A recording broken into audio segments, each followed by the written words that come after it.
Hello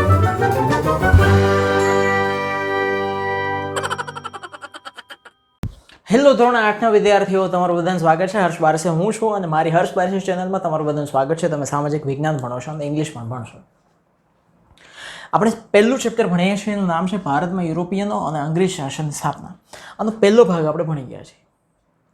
હવે એમ થાય કે આની લિંક ક્યાં છે, તો તમે કોમેન્ટ જોશો ને, એમાં પહેલી જ કોમેન્ટની અંદર તમારા બધા જ આ સામાજિક વિજ્ઞાનના ચેપ્ટરની લિંક ત્યાં જ હશે. બરાબર છે? તો ત્યાં તમે ક્લિક કરશો એટલે બધા ચેપ્ટર આવી જશે. તો એ તમે ભણતા રહ્યો. આપણી જે નવી ટેક્સ્ટબુક છે 2021ની, નવો કોર્સ આખો બદલાયો, એ જ ટેક્સ્ટબુક ઉપર આપણે જઈએ છીએ. તો પહેલો ભાગ ભણી ગયા છીએ. પહેલા ભાગની અંદર શું ભણ્યા હતા એ આપણે જોવાનું છે. તો શરૂઆત આપણે કરી હતી, પછી ભારતમાં યુરોપિયન પ્રજાઓ કઈ રીતે આવી એના પાછળના કારણો જોયા હતા. આખો આ મેપ આપણે સમજી લીધો હતો. યુરોપિયન પ્રજાનું આગમન, એમાં પોર્ટુગીઝો ફિરંગા સૌથી પહેલાં આવ્યા, ફિરકીઓ લઈને. પછી આપણે જોયું કે વલંદા એટલે કે ડચ લોકો આવ્યા. પછી ડેનિશ પ્રજા આવી, અંગ્રેજો આવ્યા છેલ્લે, ખાસ તો એના વિશે ભણવાનું છે. પછી છેલ્લે આવ્યા ફ્રેન્ચો. પછી ફ્રેન્ચો તો અંગ્રેજોની સામે હારી ગયા, અને પછી પુંડુચેરીને બસ એક બે જગ્યાએ રહી ગયા. અને ત્યાં આપણે અટક્યા હતા, ત્યાંથી આપણે શરૂઆત કરવાની છે. બરાબર? તો અહીંયાથી બંગાળમાં અંગ્રેજો અને વેપારથી સંસ્થાન તરફ. પહેલાં તો વેપાર કરવા આવ્યા હતા, વેપારથી પછી સંસ્થાન એટલે કે એણે અહીંયા સંસ્થાઓ સ્થાપી દીધી. સંસ્થાઓ એટલે કે એનું પોતાનું રાજ્ય સ્થાપી દીધું. નામ વેપારનું હતું. તો ચલો જઈએ. અંગ્રેજોએ બંગાળમાં પોતાની પ્રથમ કોઠી એટલે હવે તમને ખબર પડી ગઈ છે, કોઈ કોઠી આઈસ્ક્રીમની વાત નથી. એને પોતાનું વેપારી મથક, જ્યાંથી વેપાર થાય એવું સ્થળ, એને કોઠી કહેવાય. 1651માં સ્થાપી દીધી. આજે ઈસવીસન આ આખા ચેપ્ટરની અંદર ઢગલાબંધ ઈસવીસન છે. એ પૂછાશે નહીં પરીક્ષામાં. આ ચેનલમાં આટલી બધી લાઈક કરો, નીચે કોમેન્ટ કરજો, બધા સાથે શેર બી કરજો, બેલમાં ટીન વગાડી દેજો. કદાચ પૂછાય તો 2-3 પૂછાય છે, મુખ્ય છે. કારણ કે આ પાઠ જ્યાં પૂરું થશે, આજે હું તમને કહી દઈશ છેલ્લે, ત્યાં લખેલું છે કે આમાં જે સાલવારી આપેલી છે કે ઈસવીસન એ ખાલી સમજવા માટે છે, ઘટનાક્રમ બતાવે છે કે એક પછી એક આવી ઘટનાઓ બની, એ મૂલ્યાંકન માટે નથી, એવું લખ્યું છે છેલ્લે. એટલે માથાનો દુખાવો હળવો કરી નાખો અને જલસાથી ભણો. 1651માં બંગાળમાં અંગ્રેજોએ પોતાની પ્રથમ વેપારી મથક, વેપાર કરવાનું સ્થળ સ્થાપી દીધું. ઈસવીસન 1717માં સમ્રાટ ફરૂખ શિયરે એમને બંગાળ, બિહાર અને ઓડિશા, જો આ જે આજનું બંગાળ, આજનું બિહાર અને આજનું ઓડિશા છે ને, એ આખું એક સમયનું બંગાળ જ હતું એ સમયનું. ત્યાં મુક્ત વેપાર કરવાની મંજૂરી આપી. જાઓ છો છૂટથી વેપાર કરો, તમે તમારે જે વેપાર કરો એ કરો. અને કલકત્તા, એની આસપાસના જેટલા પણ એરિયા, ક્ષેત્રો હતા, એ ભાડે લેવા હોય તો તમે લઈ શકો અને તે વેપાર કરી શકો. આવી મંજૂરી અંગ્રેજોને આપી દીધી ફરૂખ શિયરે. હવે ઈસવીસન 1740 આવ્યું. અંગ્રેજોએ પોતાની કોઠી, જે આજની ફોર્ટ વિલિયમ કોલેજ કહી શકાય, એને કિલ્લેબંધી કરવાનું શરૂ કર્યું. એટલે કે એને આખો કિલ્લો બાંધવાનું શરૂ કર્યું, મોટી પથ્થરોની દિવાલ બાંધવાનું શરૂ કરી, રક્ષણ આપવાનું શરૂ કર્યું. અને એમાં એણે બંગાળનો જે રાજા એ સમયના હતા એની મંજૂરી ન લીધી. હવે થયું શું? બંગાળના નવા 2 સમય હતા, સિરાજ ઉદ દૌલા. આ નામ ખાસ યાદ રાખજો. સિરાજ ઉદ દૌલા એ સમયના બંગાળના નવાબ હતા. એની સાથે એના સંબંધો કટુતાપૂર્ણ એટલે કે ખરાબ થયા. હવે રાજા છે એની મંજૂરી લઈને તમારે જે ધંધો કરવો પડે. ધંધો તો ઠીક છે, પણ કિલ્લેબંધી કરવી પડે ને. હા, તો આણે સિરાજ ઉદ દૌલાની અંગ્રેજોએ મંજૂરી લીધી નહીં. એટલા એ આગળ વધી ગયા, ફગી ગયા. એને એમ થયું કે અમારા બાપાનું બધું, અમે ધારી એમ કરી શકીએ, હવે અમારે કોઈને મંજૂરીની જરૂર નથી. એટલે સિરાજ ઉદ દૌલાએ શું કર્યું? 15 જૂન 1756ના રોજ ફોર્ટ વિલિયમ ઉપર આક્રમણ કરી દીધું. ફોર્ટ વિલિયમ એટલે કે કોઠી, વેપારી કોઠી જે અંગ્રેજોની, એના ઉપર આક્રમણ, હલ્લો કરી દીધો. બગડાટી બોલાવી દીધી થોડીક વારમાં, અને અંગ્રેજોને ત્યાંથી હરાવી દીધા. હાકી કહે હવે નીકળો, ગેટ લોસ્ટ, કાઢી મૂક્યા. હવે પહેલું યુદ્ધ જે થયું એ થયું પ્લાસીનું યુદ્ધ. તમને આ ટૂંક નોંધ પૂછાઈ શકે. પ્લાસીનું યુદ્ધ ઈસવીસન 1757માં થયું. પ્લાસીનું યુદ્ધ કલકત્તામાં અંગ્રેજોની હાર થઈને, સિરાજ ઉદ દૌલાએ હરાવી દીધા ને, આક્રમણ કરી દીધું. એના સમાચાર મદ્રાસ, ચેન્નાઈ, જે એ સમય મદ્રાસ કહેવાતું ને, આજે ચેન્નાઈ કહેવાય છે, ત્યાં સમાચાર ગયા. ત્યાં જેવા સમાચાર પહોંચ્યા એટલે અંગ્રેજોએ ઝડપથી લોર્ડ ક્લાઇવ નામનો એનો મુખ્ય હતો, લોર્ડ ક્લાઇવ, એ પોતાએ સેના ભેગી કરી અને સેના ભેગી કરીને એના નેતૃત્વ નીચે કલકત્તા મોકલી દીધા.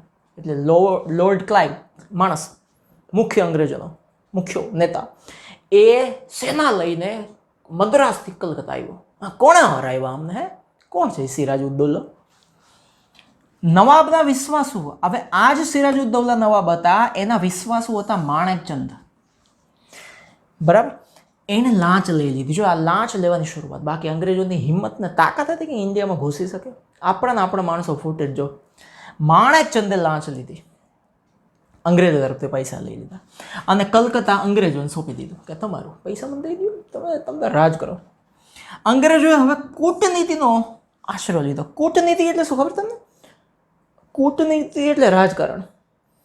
કે સીધું લડી ના શકાય તો કોઈને લાંચ આપીને હરાવી દો, કોઈને કંઈક બીજું ઓફર આપો, કોઈને ત્રીજી ઓફર આપો, ગમે તે રીતે કોઈને ઘર આપી દો, કોઈને ગાડી આપી દો, કોઈને લાડી આપી દો અને ખુશ કરી દો. આને કૂટનીતિ કહેવાય.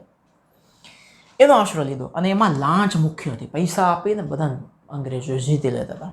અને એ સમયે પૈસા જ નહોતા, એ કોથળી જ આવતી, એમાં સોનાના સિક્કા કે ચાંદીના સિક્કા એ જ સીધા સામે મૂકતા હોય. આટલા રૂપિયા કોઈ દી જોયા ન હોય, પહેલી વાર.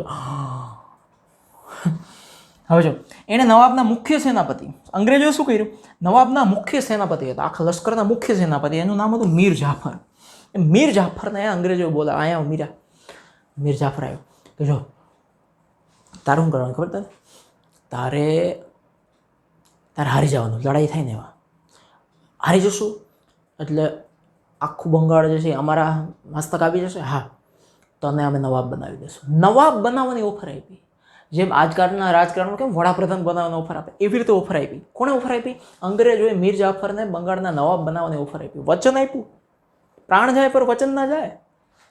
એટલે મીર જાફર કઈ વાંધો નહીં, એ જ તો મારે એ પહેલેથી હું એ જ સપનું જોતો હતો. સાથે સાથે બંગાળના મોટા શાહુકારો જે હતા, જેમાંના જગત શેઠ, રાય દુર્લભ અને અમીચંદ, એને પણ લાંચ આપીને અંગ્રેજોએ ફોડી લીધા. હવે શું થયું? માર્ચ 1757માં ફ્રેન્ચ વસાહત, એટલે કે જ્યાં ફ્રેન્ચ લોકો રહેતા હતા, એના જ્યાં ઘર હતા, એને વસાહત કહેવાય ને, એના ઉપર અંગ્રેજોએ આક્રમણ કર્યું. અને નવાબને ખબર નહીં આ બાજુ. નવાબ સવારમાં ગયા છે ત્યાં અંગ્રેજોએ ફ્રેન્ચને વસાહત ઉપર આક્રમણ કરી દીધું. અને નવાબનું જે સાર્વભૌમત્વ હતું, સાર્વભૌમત્વ એટલે આખા બંગાળમાં નવાબનું રાજ હતું, નવાબનું જ હાલે, એના ઉપર એણે હુમલો કરીને પડકાર્યું. અમે હુમલો કરી શકીએ છીએ. એટલે 23 જૂન 1757ના રોજ લોર્ડ ક્લાઇવના નેતૃત્વ નીચે અંગ્રેજ સેના અને સિરાજુદ્દૌલાની સેના બે ભેગી થઈ. જે જગ્યાએ ભેગી થઈ, જે ગામમાં ભેગી થઈ, એ ગામનું નામ હતું પ્લાસી. એ પ્લાસી નામના ગામની બાજુમાં મોટું હડિંબા જેવડું ગ્રાઉન્ડ હશે, એ ગ્રાઉન્ડમાં ભેગી થઈ અને ત્યાં બે ઝઘડી પડ્યા, બાંધી પડ્યા, બગડાટી બોલાવી, યુદ્ધ થયા. પ્લાસી નામના ગામની બાજુમાં યુદ્ધ થયું એટલે એ યુદ્ધનું નામ પડ્યું પ્લાસીનું યુદ્ધ. હવે ત્યાં શું થયું? પ્લાસીના યુદ્ધમાં ખબર જ હતી, નવાબના સેનાપતિઓએ, નવાબના ઘણા બધા સેનાપતિ હોય, એક સેનાપતિ ન હોય ને. મુખ્ય સેનાપતિ મીર જાફર હતો, એની નીચે કેટલાય સેનાપતિ હોય ને. હવે એ સેનાપતિઓને ખબર ન હોય કે આ મુખ્ય સેનાપતિ મીર જાફર લાંચ લઈને બેઠો છે. એટલે બીજા બધા સેનાપતિઓએ અંગ્રેજોનો મુકાબલો કર્યો જોરદાર. અંગ્રેજોને થોડીક વાર તો પીપી વયું જ ગયું હતું કે હારી જ જશું આપણે. પણ મીર જાફરને વિશ્વાસઘાત કરેલો એટલે નવાબની સેના હારી ગઈ. મીર જાફરને નવાબ બનાવવામાં આવ્યો અને સિરાજુદ્દૌલાને પકડી લીધો અને કટકા કરી નાખ્યા, રાય જેવડા મારી નાખ્યો, હત્યા કરી નાખી. અંગ્રેજોને નવો નવાબ કોણ બન્યો? મીર જાફર. એણે 14 પરગણા એટલે 14 ગામડા કે 14 વિસ્તાર બંગાળના મોટા 14 વિસ્તાર આપી દીધા. એની જાગીર આપી દીધી. જાઓ 24 એવી જાગીર, 24 પરગણા, 24 એવા મોટા વિસ્તાર આપી દીધા ગામડા સહિતના કે જાઓ. અંગ્રેજોને કહી દીધું તમે અહીંનો ટેક્સ લઈ શકો, મહેસૂલ લઈ શકો, બધું તમારું જ રાજ્ય. અંગ્રેજોને આ જ જોતું હતું. અને જકાત વગર વેપાર કરવાની છૂટ આપી છે. જકાત વગર, જકાત એટલે ટેક્સ, કે તમે વેપાર કરો, ટેક્સ અમને આપવાની જરૂર નથી, મને તમે નવાબ બનાવે, બહુ થઈ ગયું. પ્લાસીના યુદ્ધ પછી સમગ્ર બંગાળ અંગ્રેજોના અધિકારમાં આવી ગયું. પ્લાસીનું યુદ્ધ પૂરું થયું, સિરાજુદ્દૌલા હારી ગયો. આખું બંગાળ અંગ્રેજોના અધિકારમાં આવી ગયું સિરાજુદ્દૌલા પછી. એટલે તેઓ અહીંયા અત્યાર સુધી વેપારી હતા, વેપાર કરતા હતા, અહીંથી બધી વસ્તુઓ ઇંગ્લેન્ડ મોકલતા હતા, મરી મસાદ નામે આવ્યા હતા. અને હવે એ સંસ્થાનના માલિક બની ગયા. એટલે કે શું? એટલે કે અહીંયાના વિસ્તારના માલિક એ બની ગયા. એટલું જ નહીં, ભારતના વિજયનો માર્ગ અહીંથી શરૂ થયો. હવે એને ભારત ઉપર રાજ્ય કરવાની લાલસા અહીંયાથી જઈ ગઈ. જે ઈસવીસન 1818 સુધીમાં 1757માં યુદ્ધ થયું, ત્યારથી લઈને 1818 સુધીમાં આખા ભારત ઉપર અંગ્રેજી શાસન ફેલાઈ ગયું. આખું ભારત અંગ્રેજી શાસન હેઠળ આવી ગયું. હવે અહીંયા લખ્યું છે જાણવું ગમશે, એટલે કે ખાલી જાણવા માટે છે, આમાંથી પરીક્ષામાં પૂછાતું નથી હોતું. પ્લાસી જે ગામ હતું ને એ અંગ્રેજોએ પાડેલું ગામ. એ મને આ અંગ્રેજો છે ને એક રીતે હાવ ભૂત જેવા લાગે, ડોબા હાવ. એક તો એને હરખું વાંચતા આવડે નહીં, હે, અને પાછો પોતાનો કક્કો આગળ કરે. પ્લાસી ગામ હતું જ નહીં, ખરેખર ગામનું નામ હતું પલાશ. એ લોકો પલાશ બોલી નહીં કે પ્લાસી, તો આપણે પ્લાસી, એનું ઉચ્ચારણ પ્લાસી કર્યું એટલે પલાશનું. પલાશ એટલે શું થાય? પલાશ એટલે ખાખરો કે કેસુડાના વૃક્ષો હતા. આ વૃક્ષોમાં કેસરી રંગના ફૂલોમાંથી રંગ બનાવવામાં આવતો અને હોળીના તહેવારમાં ઉપયોગ કરવામાં આવતો. એ પલાશ નામનું ગામ ત્યાં હતું. એને આ લોકોએ પ્લાસી કર્યું. બરાબર. હા, હવે પ્લાસીનું યુદ્ધ પૂરું થઈ ગયું, સિરાજઉદ્દૌલા ગુજરી ગયા. હવે છે બક્સરનું યુદ્ધ. જો બંગાળના નવાબ મીર કાસિમ. કોણ? બંગાળના નવાબ મીર કાસિમ હતા. મીર જાફર પછી બંગાળના નવાબ મીર કાસિમ બનેલા.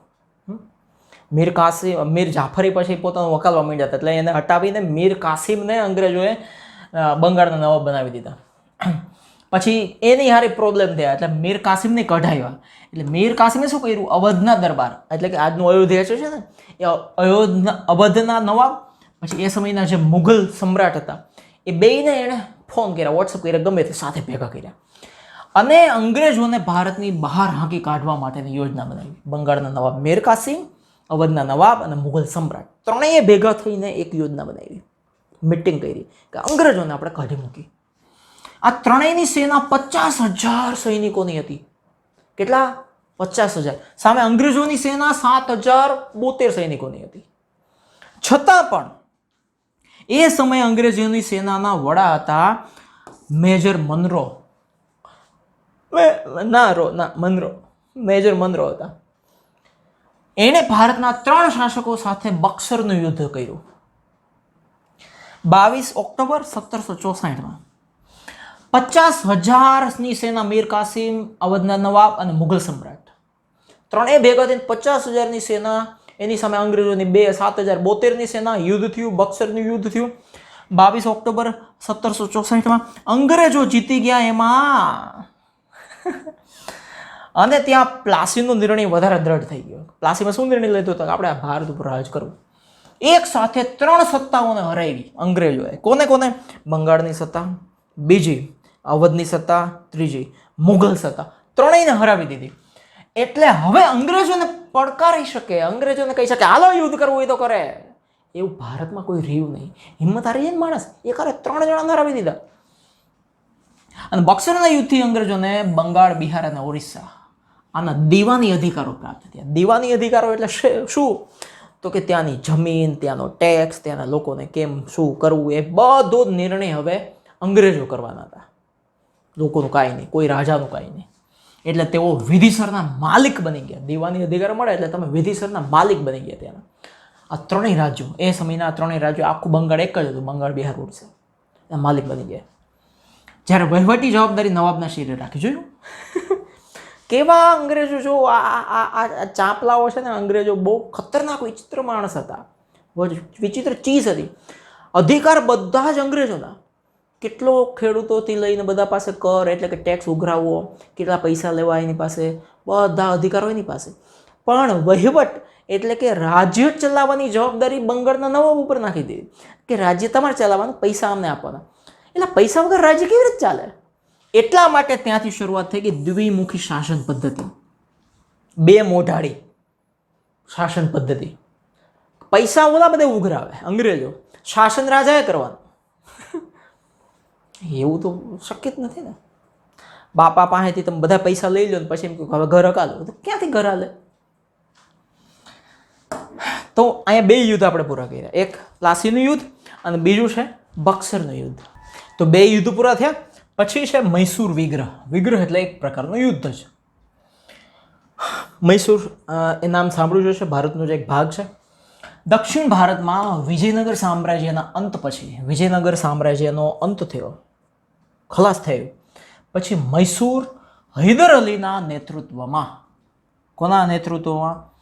હૈદર અલી, ટીપુ સુલતાનના પપ્પા કહી શકાય. એ હૈદર અલીના નેતૃત્વમાં સૌથી શક્તિશાળી રાજ્ય દક્ષિણ ભારતનું હતું મૈસૂર. કોણ હતું? મૈસૂર. કોના નેતૃત્વમાં? કોણ એના રાજા હતા? હૈદર અલી. મૈસૂર બહુ શક્તિશાળી હતું. એની પહેલાં હતું વિજયનગર, પણ વિજયનગર ખતમ થઈ ગયું. હૈદર અલી યુરોપીય પદ્ધતિએ યુરોપિયનો એટલે કે આ જે અંગ્રેજો એ એના સૈનિકોને જે રીતે તાલીમ આપતા હતા ને, જોરદાર આધુનિક તાલીમ આપતા હતા લડવાની, યુદ્ધો લડવાની, એવી જ તાલીમ સૈનિકોને કોણે શરૂ કરી આપવાની? હૈદર અલીએ પોતાના સૈનિકોને. અને લશ્કરને શસ્ત્ર સજ્જ કર્યું, એટલે કે લશ્કર પાસે બધી જ જાતના શસ્ત્રો હોવા જોઈએ. અંગ્રેજોએ હૈદર અલીની ઝડપી વધતી જતી સત્તા, એ અંગ્રેજોને ખબર, અંગ્રેજોની નજર તો હોય જ બધાની, એ બધા કાબાઓની, કાબરાઓ, કાગડાઓની બધી નજર હોય. એને ખબર પડી કે દક્ષિણ ભારતની અંદર હૈદર અલી નામના રાજા છે મૈસૂરમાં, એની સત્તા વધતી જાય છે. એટલે આ લોકો ચિંતા મુકાઈ ગયા અને ચાટા થઈ ગયા તરત. એટલે મૈસૂર રાજ્ય સાથે 4 મૈસૂર વિગ્રહ થયા. યાદ રાખજો, પૂછાઈ શકે તમને પરીક્ષામાં. મૈસૂર રાજ્ય સાથે કેટલા વિગ્રહો થયા, કેટલા યુદ્ધો થયા? 4 યુદ્ધ થયા. ઈસવીસન 67 થી 59માં 1,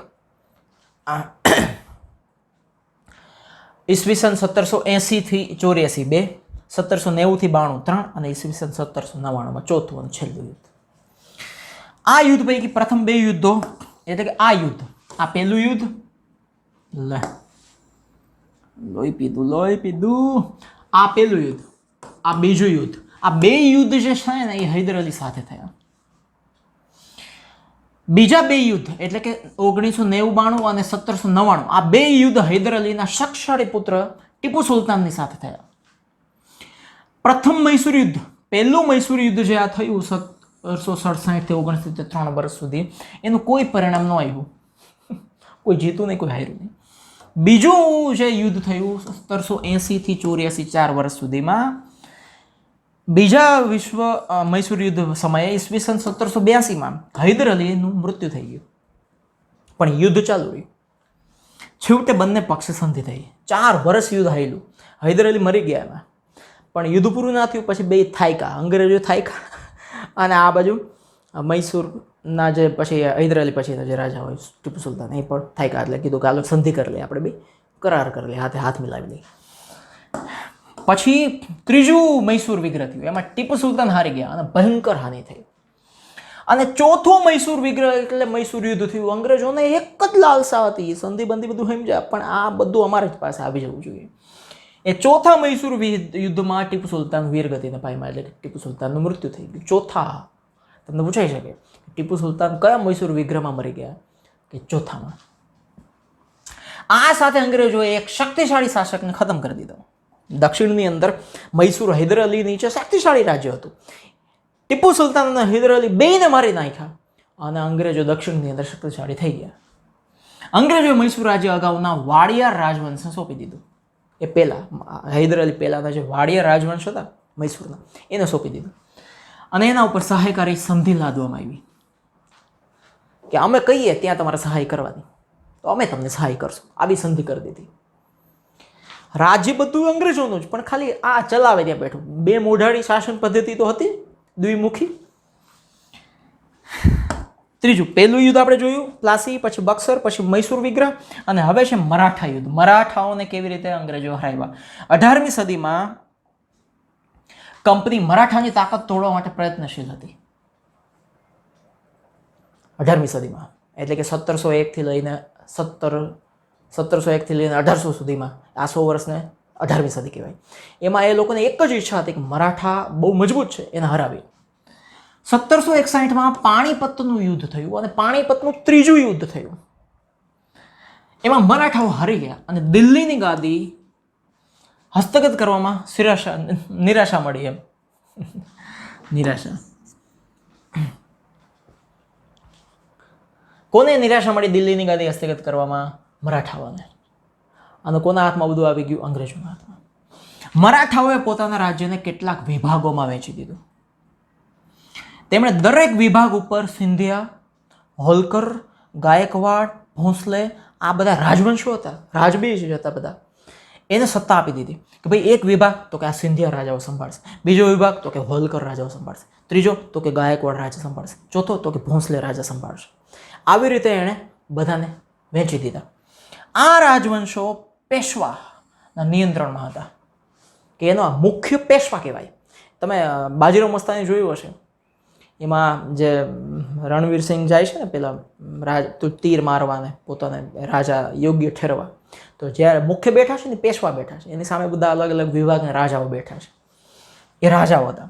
એમાં બધી સર્વોચ્ચ મંત્રી એટલે કે મુખ્યમંત્રી એના નિયંત્રણમાં આ બધા સિંધિયા, હોલકર, ગાયકવાડ, ભોંસલે કહી શકાય. એ પેશવા કહેવાય.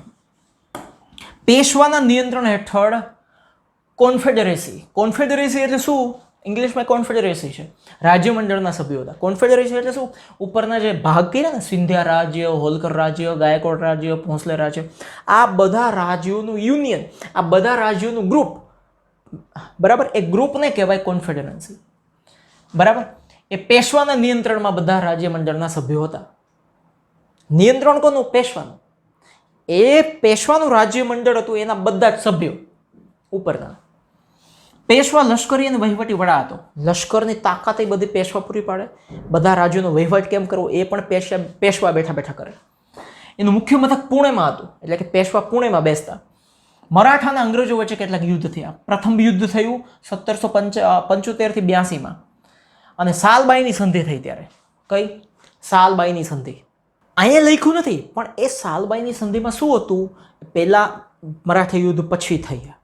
એમાં અંગ્રેજો, મુખ્ય અંગ્રેજો અને મહાદાજી સિંધિયા, જે મરાઠાના વડા કહી શકાય, એ બેય આ સંધિ કરી. એમાં શું નક્કી થયું કે અમુક પ્રદેશો અંગ્રેજોને આપી દેવામાં આવે, અને મરાઠા જે છે એ મૈસૂર અલી, હૈદર અલી મૈસૂરના, એને જીતી લેશે, એના ઉપર અટેક કરીને અમને મદદ કરશે. આવી બધી સંધિઓ ત્યારે થઈ હતી. એટલે બંને એકબીજાના ક્ષેત્રો પરત આપવા નક્કી કર્યું કે જે નશે આપી દો, કોઈની હાર ના થઈ, કોઈની જીત ના થઈ. દ્વિતીય અંગ્રેજ મરાઠા યુદ્ધ થયું ત્યાં સુધી આ સંધિ ચાલી. બીજા મરાઠા યુદ્ધ સુધી આ સંધિ ચાલી. 82માં થઈ, 1782માં, 1803 સુધી, એટલે કે 20 વર્ષ સુધી આ સંધિ ચાલી. બીજું યુદ્ધ થયું મરાઠા અને અંગ્રેજો વચ્ચે, ત્યારે સંધિને પૂરી થઈ ગઈ અને વેલેસ્લી થયા. આ જ્યારે સંધિ થઈ ને ત્યારે અંગ્રેજોના વડા વોરેન હેસ્ટિંગ હતા, અને મરાઠાના જે મુખ્ય હતા મહાદાજી સિંધિયાજી, એમની બેની વચ્ચે થઈ હતી. પછી તો વોરેન હેસ્ટિંગ તો ગયા હોય, પછી વેલેસ્લી આવ્યા અંગ્રેજોના વડા. વેલેસ્લીએ મરાઠા ઉપર અંગ્રેજોની આણ વર્તાવી. આણ એટલે કે હુકમબાજી શરૂ કરી કે અમે કંઈ એમ કરવાનું. આણ એટલે હુકમ, આદેશ. આ યુદ્ધથી ઓડિશા અને યમુનાના ઉત્તરે આગ્રા અને દિલ્હીના ક્ષેત્રો અંગ્રેજોના કબજામાં આવી ગયા, જે મરાઠાઓના હતા ત્યાં સુધી. આગ્રા, દિલ્હી, યમુનાના ઉત્તરની આજુબાજુ, યમુના નદીની આજુબાજુ, ઓડિશા, આ બધું એ ઉપર મરાઠાઓ રાજ કરતા હતા. આ બીજું યુદ્ધ થયું અંગ્રેજો અને મરાઠાઓ વચ્ચે. પછી બધો એરિયા કોના ભાગમાં આવી ગયો? અંગ્રેજોનો. અને ત્રીજું અંગ્રેજ અને મરાઠા યુદ્ધ થયું 1817 થી 1819 સુધીમાં. મરાઠાની તાકાત ત્યાં અંગ્રેજોએ જીતી લીધી. પેશવાને પુણેમાંથી હટાવી દીધા, કાનપુર પાસે બિઠુરમાં મોકલી દીધા. ઉત્તરમાં પુણે નીચે દક્ષિણમાં આવે, ઉત્તરમાં કાનપુર આવે, ત્યાંની બાજુમાં બિઠુરમાં એને મોકલી દીધા પેશવાને અંગ્રેજો, અને ત્યાં પેન્શન આપી મોકલી દીધા, તમને આટલા રૂપિયા મળતા રહેશે. હવે વિંધ્યાચલ એવું પર્વત જે છે ત્યાંથી લઈને દક્ષિણના બધા જ ભાગ ઉપર કંપનીની સત્તા સ્થપાઈ ગઈ. બધે કંપની ઈસ્ટ ઇન્ડિયા કંપની થઈ ગઈ. સંપૂર્ણ ભારત ઉપર બ્રિટિશ સત્તાની સ્થાપના થઈ મરાઠાઓ હાર્યા પછી. હવે અંગ્રેજી શાસન વહીવટતંત્ર શું હતું? આ યુદ્ધો બધા પૂરા થઈ ગયા. 4 યુદ્ધો આપણે જોયા: પ્લાસી, બક્સર, મૈસૂર અને મરાઠાઓ સાથેના યુદ્ધ. હવે અંગ્રેજી શાસન અને વહીવટતંત્ર શું હતું? ભારતમાં સામ્રાજ્યની સ્થાપના કર્યા બાદ અંગ્રેજોએ પોતાનું વહીવટતંત્ર પણ સ્થાપવાનું શરૂ કર્યું કે આપણે શાસન સ્થાપી દીધું, હવે આપણે વહીવટ કેમ કરશું, ચલાવશું કેમ બધું? એ ચલાવવા માટે કોઈ તંત્ર તો જોઈએ. તંત્ર સ્થાપવાનું શરૂ કર્યું અને પરિવર્તનો શરૂ કર્યા. જો એમાં મુખ્ય લક્ષ્ય શું હતું? એને અહીંયા સારી રીતે શાસન ચલાવવા માટેનો ફાયદો ભારતને આપવાનો નહોતો. એ બધા લાલચી કીડા હતા. હા, ભારતનું આર્થિક રીતે શોષણ કરીને, એટલે કે ભારતની સમૃદ્ધિને ખેંચીને લઈને ઇંગ્લેન્ડને ધનવાન બનાવવાની વાત હતી.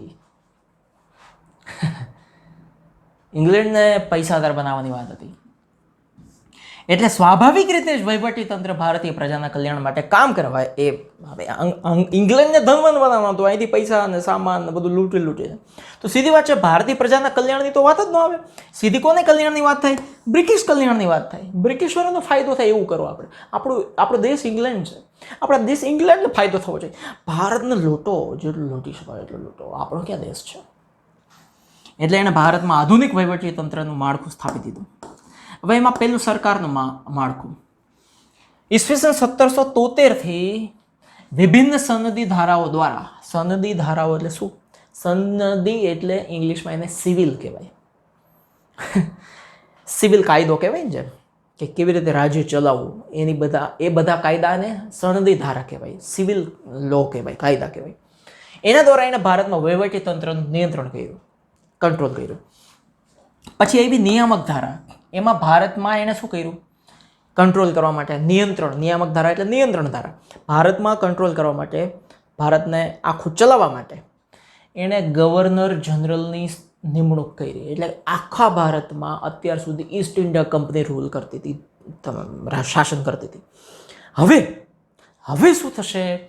હવે આવ્યા ગવર્નર જનરલ, એટલે કે ઈસ્ટ ઇન્ડિયા કંપની નહીં, હવે બ્રિટિશરો પોતે, બ્રિટિશ સરકાર ભારતની અંદર રાજ્ય કરશે. હવે સરકાર રાજ્ય કરે તો એનો આખા સરકારનો કોઈ મુખ્ય હોય ને, આપણે કેમ અત્યારે વડાપ્રધાન છે એવી રીતે ત્યારે મુખ્ય હતા ગવર્નર જનરલ.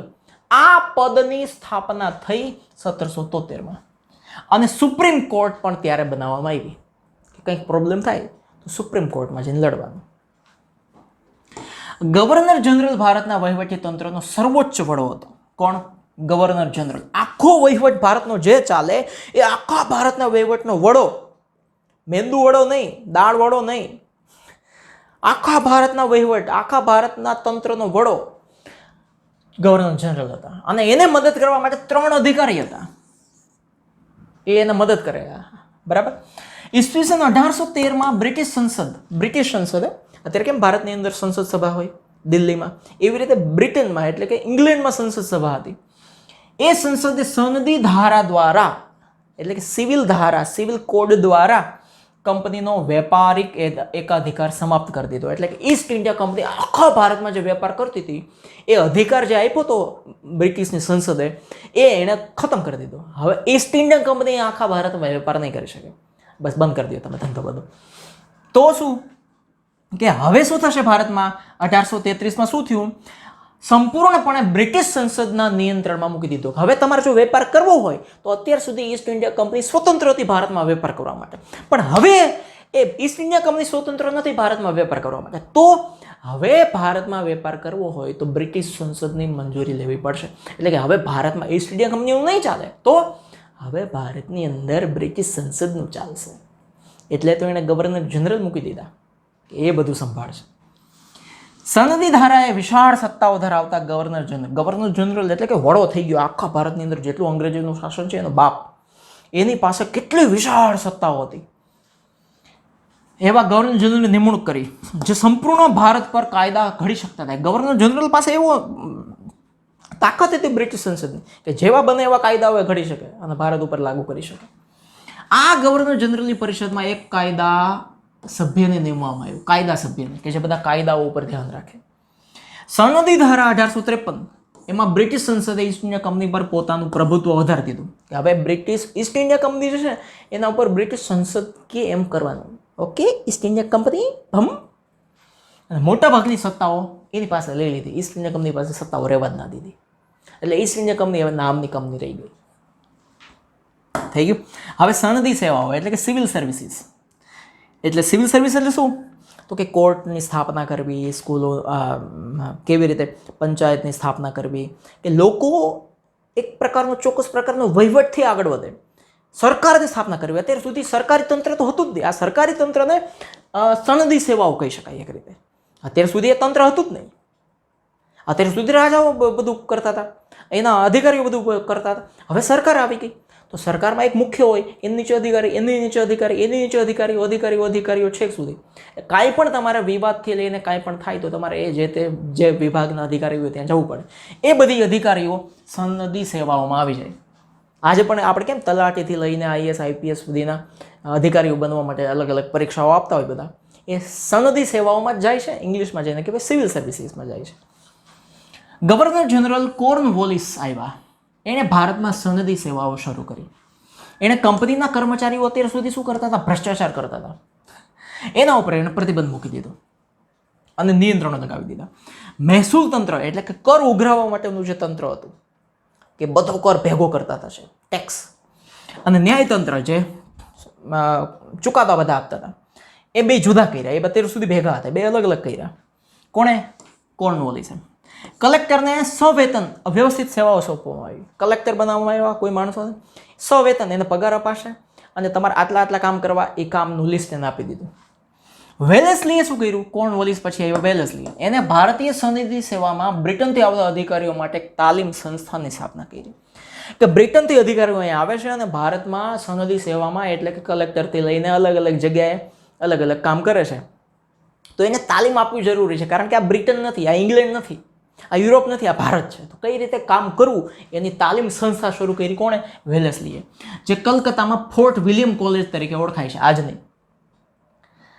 આ પહેલા મોટાભાગની નિમણૂક ઈસ્ટ ઇન્ડિયા કંપનીના નિયામક મંડળ દ્વારા થઈ હતી. એટલે ઈસ્ટ ઇન્ડિયા કંપનીનું એક મંડળ હતું, એ જ બધા અધિકારીઓને સત્તા સોંપતા હતા કે તમારે આ કરવું. હવે વેલેસ્લીએ શરૂ કર્યું આ બધું, તાલીમ આપીને બધું શરૂ કર્યું.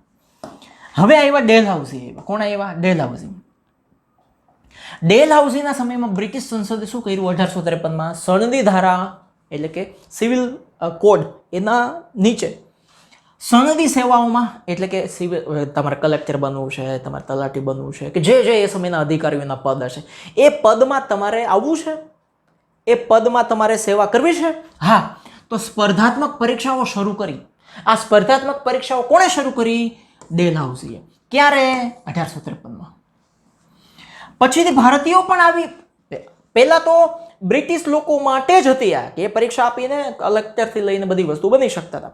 પણ પછી તો ભારતીય લોકો પણ આવી સ્પર્ધાત્મક પરીક્ષા આપી અને સનદી અધિકારી બની શકતા હતા. અંગ્રેજોએ ઈસવીસન 1850માં ઉચ્ચ વહીવટી તંત્ર, નાગરિક સેવાઓ, સેના, પોલીસ, ન્યાયતંત્ર એટલે કે કોર્ટ, આ બધા વિભાગોમાં ઉચ્ચ હોદ્દાઓ ઉપર શું કર્યું? જોયું તમે? 1853 સુધી, 1850 સુધી અંગ્રેજોએ શું કર્યું? તો કે વહીવટી તંત્ર એટલે કે વહીવટ ચલાવવામાં, નાગરિક સેવાઓ એટલે કે કલેક્ટર, કમિશનરથી લઈને બધા જેટલા અધિકારીઓ એ અધિકારીઓ, પછી સેના હોય એટલે કે લશ્કર હોય, પોલીસ હોય, ન્યાયતંત્ર એટલે કે કોર્ટ હોય, એમાં મોટા અધિકારીઓ જે હોય, મુખ્ય જે અધિકારીઓ હોય, જેનું બધી સત્તા ચાલતી હોય, એવા હોદ્દાઓ ઉપર માત્ર અંગ્રેજ અધિકારીઓને જ નિમણૂક કરાતી હતી, ભારતીયોને નહીં. પછી ભારતીયોને ક્યાં હોદ્દો આપવામાં આવતો હતો? એ તમે જુઓ, માત્ર સામાન્ય હોદ્દાઓ અને ઓછા પગારવાળી નોકરી હોય, જેમ કે ક્લાર્ક, જેમ કે સૈનિક, એવી નોકરીઓ ઉપર જ ભારતીયોને રાખવામાં આવતા હતા. મુખ્ય અધિકારીઓમાં અંગ્રેજોને બેહાડાતા હતા. ભલે પરીક્ષા પાસ કરે, પણ એને મુખ્ય અધિકારી તો ના જ બનાવેલો. એવું જ લશ્કરમાં થયું. જો લશ્કરમાં શું થયું? ભારતમાં બ્રિટિશ શાસન વિશિષ્ટ લશ્કરી નીતિના કારણે અસ્તિત્વમાં આવ્યું હતું. એની પાસે લશ્કરી નીતિ જેવી હતી, તોડફોડ, સામ દામ દંડ ભેદ ગમે એમ કરીને ઘૂસી જ જાય. એટલે જો ને 50,000 સૈનિક સામે 7,072 સૈનિકોએ કામ પતાવી દીધું ને 1,3 સત્તાને હરાવી દીધી. એટલે એ અસ્તિત્વમાં આવ્યું. એનું લક્ષ્ય ભારત જીતવાનું હતું અને ભારતના આંતરિક વિદ્રોહને દબાવવાનું. ભારતની અંદર કેટલા વિદ્રોહો થતા હતા, અંદર રાજાઓ લડતા હતા, એ બધાને દબાવી દેવાનું અને બ્રિટિશ સામ્રાજ્યનો વિકાસ કરવાનો. એટલે જૂનું તમે ક્યાંક ચિત્ર જોયું ખબર નહીં, 2 બિલાડી બાંધે એમાં વાંદરો ફાવી જાય એવું, 2 જણને ઝઘડો કરાવે અને બ્રિટિશ એની સત્તા વિસ્તારે.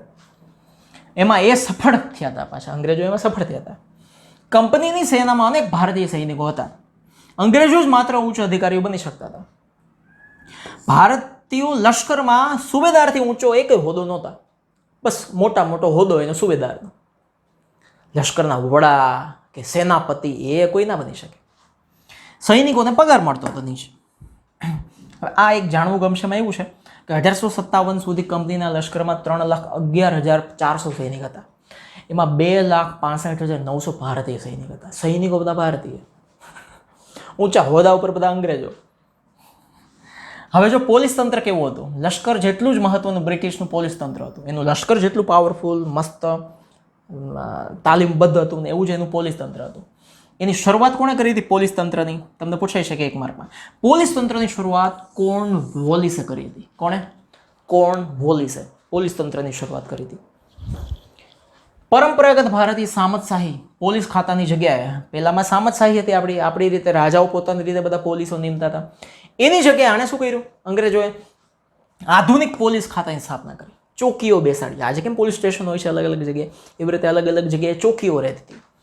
જિલ્લા કક્ષાએ પોલીસ અધિકારી તરીકે જિલ્લા પોલીસ અધિક્ષક, આખા જિલ્લાના પોલીસ વડા, DSP, district superintendent of police, એની નિમણૂક થઈ.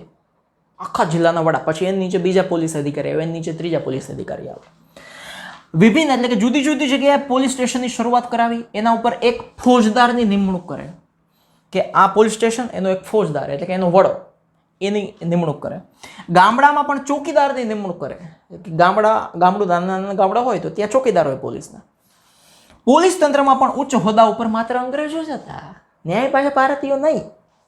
ભારતીયો સિપાહી એટલે કે કોન્સ્ટેબલ કક્ષાએ કામ કરતા, બસ બીજું કંઈ નહીં કરવાનું. વડા કોઈ નહીં. વડા બધા અંગ્રેજો. વડા બધા એ ખાય ને આપણે ભજીયા ખાવાના. હવે એનું ન્યાયતંત્ર કેવું હતું જો અંગ્રેજોનું. ભારતમાં ન્યાયતંત્રની શરૂઆત વોરન હેસ્ટિંગે કરી. યાદ રાખજો, એક માર્કમાં પૂછાય. ભારતમાં ન્યાયતંત્રની શરૂઆત કોણે કરી? Warren Hastings. ઈસવીસન 1753માં ન્યાયતંત્ર એટલે કોર્ટની શરૂઆત, કોર્ટ સ્થાપવાની શરૂઆત કોણે કરી? Warren Hastings. 1773માં નિયામક ધારો એટલે કે નિયંત્રણ ધારો, એમાં ભારતમાં સર્વોચ્ચ અદાલતની એટલે કે સુપ્રીમ કોર્ટની સ્થાપના થઈ, જે દિલ્હીમાં છે ને. અંગ્રેજોએ ન્યાયતંત્રમાં દીવાની અને ફોજદારી એમ બે પ્રકારની કોર્ટની સ્થાપના કરી. બે કોર્ટ. દીવાની કોર્ટ એટલે શું? પહેલા ફોજદારી કોર્ટ સમજી લો. કોઈ પણ મારપીટથી લઈને ખૂન ખરાબાથી લઈને આવા બધા કેસ આવે એને ફોજદારી કેસ કહેવાય. દીવાની કેસ એટલે શું? છૂટાછેડાથી આવે, પણ એમાં ઝઘડા મારપીટ કે એવું કંઈ ના થયું હોય, નથી ગમતું છૂટાછેડા. મિલકતો વહેંચણીમાં કંઈ માથાકૂટ થઈ હોય કે આણે વધારે લઈ લીધું, આણે ઓછું લઈ લીધું, એ બધા કોઈ છૂટાછેડા થાય તો પછી બાળકો કોને રાખવા કોને નહીં, આ ટાઈપના બધા કેસ, આની જમીન આણે પચાવી લીધી, આની જમીન આને પચાવી લીધી, આ પ્રકારના કેસ આવે એને દીવાની કેસ કહેવાય. અને મારપીટથી લઈને ખૂન ખરાબાના કેસ ફોજદારી. તો એ બે માટે અલગ અલગ કોર્ટની સ્થાપના થઈ. કોર્નવોલિસ આવ્યા 1793. એને ન્યાય વ્યવસ્થામાં ખાસા ઘણા બધા પરિવર્તન કર્યા કોર્ટમાં. એણે 4 પ્રાંતીય અદાલતો શરૂ કરી, એટલે કે 4 અલગ અલગ. કઈ રીતે? દરેક જિલ્લામાં ન્યાયાધીશના વડપણ હેઠળ દીવાની અદાલતની શરૂઆત થઈ. દરેક જિલ્લામાં એક અદાલત અને એના વડા શું કહેવાય? ન્યાયાધીશ. જિલ્લા અદાલતો ઉપર દીવાની અદાલતો, જિલ્લાની અદાલત એના ઉપર પાછી એક દીવાની અદાલત. દીવાની એટલે સમજાયું ને તમને? હા. જ્યારે જિલ્લાના ન્યાયાલય નીચે રજિસ્ટ્રારની અદાલત આવે, જિલ્લાના ન્યાયાલય હોય એની નીચે રજિસ્ટ્રારની અદાલત, અને એની તાલુકા અદાલતો પાછી અલગ, જે આજે પણ ભારતની અંદર આ જ રીતે સિસ્ટમ છે. સુપ્રીમ કોર્ટ છે દિલ્હીમાં છે, પછી એની નીચે હાઈકોર્ટ દરેક રાજ્યમાં હોય, હાઈકોર્ટની નીચે દરેક જિલ્લાઓમાં જિલ્લા અદાલત હોય, એની નીચે તાલુકા અદાલત હોય, એની નીચે પાછી ઘણી બધી અદાલતો હોય, રજિસ્ટ્રારની અદાલતની બધી. ન્યાયાધીશોને મુનસફ અને અમીન તરીકે ઓળખવામાં આવતા. એવું ન્યાયાધીશોને એ સમયે એ જ શબ્દોથી બોલવામાં આવતા, મુનસફ અને અમીન. જેઓ ભારતીય ન્યાયાધીશ હતા. જોકે ભારતીય ન્યાયાધીશોની નિમ્ન સ્તરે નિમણૂક કરવામાં આવતી છે. આ મોટા મોટી કોર્ટના અધિકારીઓ તરીકે, એના ન્યાયાધીશો તરીકે બ્રિટિશરો જ આવતા. નાની નાની કોર્ટના ન્યાયાધીશ તરીકે જ ભારતીયો રહેતા. એને તમામ માટે સમાન કાયદાની જોગવાઈ કરી છે. ભારતીય ન્યાયાધીશો હતા નિમ્ન સ્તરે નાની નાની કોર્ટમાં. એણે શું કર્યું કે બધા માટે એક સરખો કાયદો હોવો જોઈએ. હિન્દુ અને મુસ્લિમના અલગ અલગ કાયદાઓ નહીં, અંગ્રેજી કાયદા બધે જ લાગુ કરો. વિલિયમ બેન્ટિકે સૌ પ્રથમ વખત ભારતીયોને ન્યાયતંત્રમાં ઉચ્ચ હોદ્દા ઉપર મૂકવાની શરૂઆત કરી. ન્યાયતંત્રમાં એટલે કે કોર્ટમાં ઊંચા ઊંચા હોદ્દા ઉપર, સુપ્રીમ કોર્ટના વડા, હાઈકોર્ટના વડા, એવા મોટા મોટા હોદ્દા ઉપર સૌથી પહેલા વિલિયમ બેન્ટિકે ભારતીય લોકોને ચાન્સ આપવાનું શરૂ કર્યું કે તમે પણ બની શકો છો. કલકત્તા, મદ્રાસ અને મુંબઈમાં હાઈકોર્ટની સ્થાપના થઈ. કલકત્તા દક્ષિણમાં આવે, મુંબઈ પશ્ચિમ ભારતમાં આવે, અને કલકત્તા પૂર્વમાં આવે, મદ્રાસ દક્ષિણમાં આવે અને મુંબઈ જે છે એ પૂર્વમાં આવે. 3 અલગ અલગ જગ્યાએ હાઈકોર્ટની સ્થાપના થઈ. કાયદાઓ સ્પષ્ટ લેખિત કાયદાઓ એમને બોલેલા નહીં, લેખિત સ્વરૂપમાં હોવા જોઈએ. અને ઈસવીસન 1833માં આધુનિક કાયદાની શરૂઆત થઈ. બ્રિટિશ સરકારે આ રીતે ભારતમાં કાયદાના શાસનની સ્થાપના કરી. અને સૌને માટે એક સમાન કાયદો, ચાહે તમે હિન્દુ છો, મુસ્લિમ છો, કોઈ પણ ધર્મ, બધા માટે એક કાયદો. જ્ઞાતિ, ધર્મ, વર્ગના આધાર કાયદામાં કોઈ ભેદભાવ નહીં કે તમારી જ્ઞાતિ આ છે, તમારા આ કાયદો, તમારા આ ધર્મ છે, આ કાયદો, કાંઈ નહીં. સામાન્ય લોકો માટે પણ ન્યાયાલયના દરવાજા ખોલી આપવામાં આવ્યા કે તમે પણ આવો, કાંઈ પ્રોબ્લેમ હોય તો કોર્ટમાં કયો, અમે સોલ્વ કરશું. બરાબર. શું હવે અહીંયા વાત એ છે કે આપણે બ્રિટિશ વહીવટી તંત્રને આધુનિક વહીવટી તંત્ર કહી શકીએ કે એવું વહીવટી તંત્ર એ સમયે નહોતું, એટલે આણે બનાવ્યું એટલે આધુનિક. પણ એનો ઉદ્દેશ્ય ભારતમાં બ્રિટિશ સામ્રાજ્યને મજબૂત બનાવવાનો હતો, ભારતને ફાયદો કરાવવાનો નહોતો. એટલે આધુનિક હતું પણ આપણા માટે ખરાબ હતું. એટલે ભારતીયો આ વહીવટી તંત્રનો પૂરો લાભ ન લઈ શક્યા, કારણ કે એમાં મૂળ મુદ્દો એ હતો કે બ્રિટિશરો આગળ વધે, અંગ્રેજો આગળ વધે, ધોળીઓ આગળ વધે. અંગ્રેજોએ નિરંકુશ રીતે, એટલે કે કોઈ અંકુશ ના રાખ્યો, ભારતીયો વિરુદ્ધ કાયદાઓ દ્વારા વ્યવહાર કર્યો. એટલે કે કાયદાઓનો બ્રિટિશરો ફાયદો ઉઠાવ્યો અને ભારતને બરબાદ કરવામાં કાંઈ બાકી ન રાખ્યું. એટલે શું થયું, બ્રિટિશ શાસનથી ભારતમાં અવિશ્વાસનું વાતાવરણ ઊભું થયું. આ લોકો ધંધો કરે છે એનો પોતાનો ફાયદો એને થાય એવું જ કરે છે. એને ફાયદો થાય એટલે ગમે ત્યારે નિયમો કાયદા બદલી નાખે. એના બાપનું રાજ હતું તો ત્યારે એનું જ. એટલે પ્રબુદ્ધ ભારતીયો જે બુદ્ધિશાળી હતા એમણે ભારતીયોએ આ બ્રિટિશ કાયદાનો વિરોધ કર્યો, બ્રિટિશરોનો વિરોધ કર્યો. અને ગાંધીજીએ ત્યારે લખ્યું, શું લખ્યું, ભારતની પ્રજા માટે વિદેશી શાસન એટલે કે અંગ્રેજોનું શાસન અને વિદેશી કાયદો એટલે કે અંગ્રેજોનો કાયદો બે અમને અસ્વીકાર્ય છે, અમે સ્વીકારતા નથી, તમારે થાય કરી લે, ઉખાડી લે. કારણ કે એનાથી ભારતીય જનતાની કોઈ સુખાકારી નથી થતી, ભારતીય જનતાને કોઈ ફાયદો નથી થતો અને બ્રિટિશ સ્વાર્થની પૂર્તિ થાય છે. એમાં બ્રિટિશરો જ પોતાનો સ્વાર્થ વચ્ચે લાવે છે. એટલે આ કાયદાનો વિરોધ ત્યારથી થવાનો શરૂ થયો અને છેલ્લે 1947માં ભારત આઝાદ થયું. જો હરખી રીતે વહીવટ કર્યો હોત તો હજી કદાચ વહીવટ કરતા હોત. પણ લાલચ બુરી બલા ને, પેલી સોનાની મરઘીનું તમને ખબર છે ને, 1 ઈંડું રોજ સોનાનું આપે તો કોઈને ભાઈબંધે કીધું કે રોજ 1 ઈંડું આપે, મરઘી જ કાપી નાખે, અંદરથી બધા કાઢી લે, અંદર હોય બધા રોજ. એવું થયું અને પછી બ્રિટિશો હારી ગયા. અહીંયા પાઠ પૂરો થઈ ગયો. પછી જો છેલ્લે નોંધ લખી છે આ એકમમાં, એટલે કે આ પાઠમાં આપવામાં આવેલી સાલવારી, એટલે કે 1600 આટલા, 1700 આટલા, 1800 આટલા, એ ઘટનાઓ ક્રમશઃ સમજવા માટે છે કે એક પછી આ ઘટના બની હતી, મૂલ્યાંકનનો ભાગ બનાવવા માટે નથી. અહીં ચોખ્ખું કહી દીધું એટલે પૂછાવાની શક્યતાઓ નથી. તો આ સાથે આપણે પાઠ મસ્ત રીતે પૂરો કરી દીધો. યુદ્ધો કર્યા, અંગ્રેજોનો વહીવટ કર્યો અને કેવી રીતે એક પછી એક પ્રજાઓ આવી, એ બધું આપણે જોઈ લીધું. મોટું ચેપ્ટર હતું, બરાબર ને? તો ભારતમાં યુરોપિયનો આવ્યા, અંગ્રેજો શાસનોએ સ્થાપના કરી અને કેવી રીતે કર્યું એ બધું આપણે જોઈ લીધું. આ વાસ્કો દી ગામા. તો શેર કરજો ખૂબ અને લાઈક કરી દેજો, કોમેન્ટ ખાસ નીચે કરજો તમને આ ચેપ્ટર કેવું લાગે છે અને તમારા મિત્રો સાથે ખૂબ શેર કરી દેજો. અને બીજા વિડીયોની અંદર અને ઘણા બધા વિડીયોની અંદર પાછા આપણે મળતા રહીશું. 9મા ધોરણમાં, 10મા ધોરણમાં, 11મા ધોરણમાં, 12 ધોરણમાં. હર્ષ બારસાના વિડીયો જો અને જલસાથી ભણો, કંટાળો તમને આવવા દઈશ નહીં. જય હિન્દ, જય ભારત, જય જય ગરવી ગુજરાત. આ ચેનલમાં આટલી બધી લાઈક કરો, નીચે કોમેન્ટ કરજો, બધા સાથે શેર બી કરજો, બેલમાં ટીન ટીન વગાડી દેજો.